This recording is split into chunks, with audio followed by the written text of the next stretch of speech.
I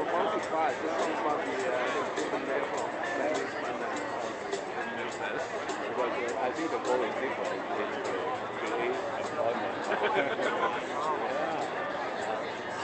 Sometimes we can't understand just from the point of view. Today marks the culmination of a very long journey and an enormous amount of hard work by many people to make this day a reality. There were many challenges along the way, but we had a great vision, huge optimism, remained focused, and most importantly, had the ongoing support of the public to fulfill their expectations. And here is what we are delivering to the public starting today.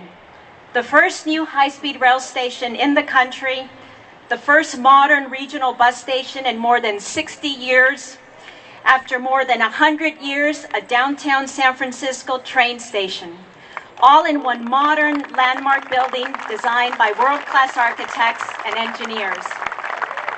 Well, good morning, everyone. And today is a great day, and we thank you for coming to our ceremony. And I say our ceremony because it took all of us to pull all of this together, all of our hard work. Those of you who contributed over the decades, a long effort to end up today culminating in a groundbreaking for our new Transbay Transit Center.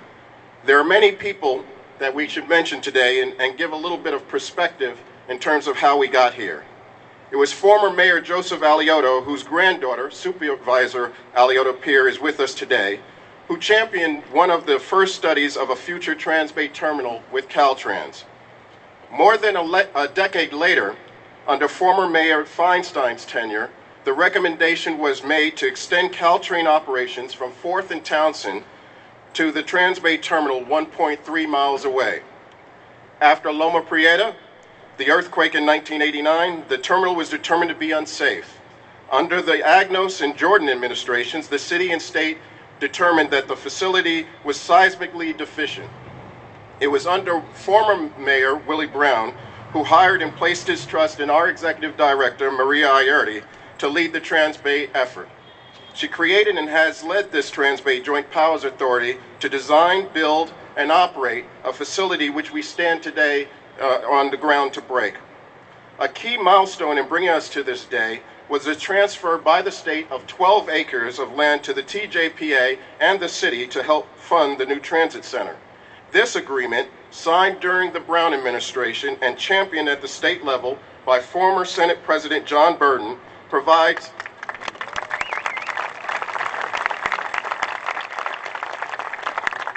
That agreement provides one of the largest funding contributions to this project and allows for the creation of new neighborhoods with hundreds of affordable housing units.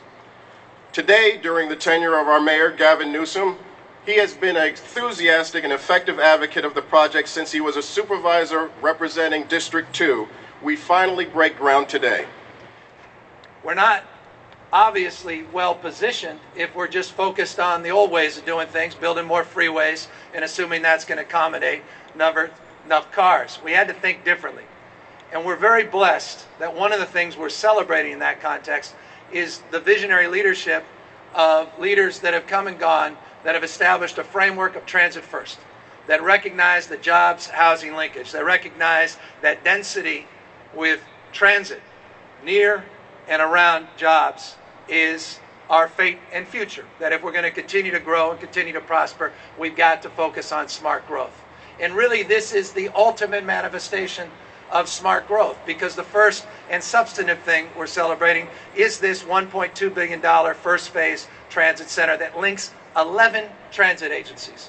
A lot of you are out there and up on the stage. 11 transit agencies from 8 counties throughout the Bay Area. 1 million square feet right behind me, replacing this 1939 structure that had its day, but clearly is no longer that shining example. I am sick and tired of hearing about how wonderful the transportation system is in France and Japan, and have you been to Shanghai, or do you know what they're doing in Beijing? Well, finally, California is going to get it right with this new high-speed rail, and that northern terminus will happen here. And this project that Governor Schwarzenegger and David Crane and other governors have talked about is finally going to start taking shape. We all focus so hard on creating jobs that this Transbay Transit Center project is quite simply a bullet train for job creation. The first phase, 48,000 jobs. 48,000 families will have that security. And the entire project will employ 125,000 Californians. It's so important in these tough times. Now, I asked the mayor who all these people were. I hope this doesn't detract from votes for your lieutenant governor position. He said half of them are consultants that are working on this project. So I hope that doesn't hurt you, Mayor. He also told me that when Mayor Brown shows up, this is the only city in America that has 2 mayors at one time. I hope you're not offended at that either. Those are 2 of the funniest lines. You ought to elect the guy lieutenant governor just for his humor. He knows how to make the secretary happy. I want to say, first of all, we would not be here today if it weren't for the extraordinary courage of the delegation from California, led by the Speaker, who within 1 month of being sworn in, 1 month of the President being sworn in, passed a $780 billion economic recovery plan. They cast the courageous votes that made this money available for California and for San Francisco. Thank you. It would not have happened without that bill. And Speaker Pelosi pushed it through with the help of her delegation. Senator Boxer pushed it through with the help of her partner, Senator Feinstein. You have a great delegation.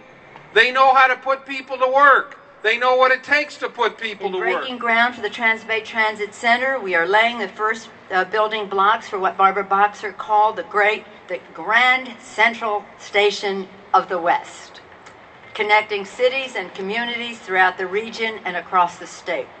It will be a crossroads of commerce, jobs, transit, and retail. It will increase public transit options, reduce congestions on our roads, and cut carbon emissions. This project represents the best product of a strong public-private partnership, a thriving center for economic activity, a center for good-paying jobs, and a better quality of life for local workers and families.